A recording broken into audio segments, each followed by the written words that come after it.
नमस्कार, मी प्रतीक्षा. DNA मराठीमध्ये आपलं स्वागत. कॅफेच्या नावाखाली अश्लील चाळ्यांना उत्तेजन देणाऱ्या कॅफे चालकांवर स्थानिक गुन्हे शाखेने कारवाईचा बडगा उगारला आहे.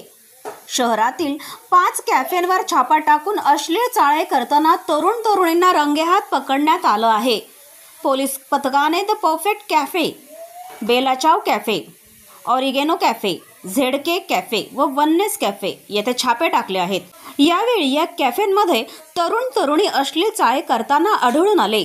चौकशी दरम्यान स्पष्ट झालं आहे की या कॅफेंना कॉफी शॉपचा कोणताही अधिकृत परवाना नव्हता. कॅफेत खाद्यपदार्थ न ठेवता केवळ गुप्त जागा उपलब्ध करून देत अश्लील वर्तनास प्रोत्साहन दिलं जात होतं. या प्रकरणी महेश खराडे, आसिफ शेख, विशाल वाघ, मंगेश अजबे, अविनाश ताठे, मंगेश देठे, कृष्णा कराळे व इतरांविरुद्ध संबंधित पोलीस ठाण्यांमध्ये महाराष्ट्र पोलीस कायद्यान्वये 129, 131 क अंतर्गत 5 गुन्हे दाखल करण्यात आले आहे. प्रतिनिधी मुंतजीर शेख, DNA मराठी, अहिल्यानगर.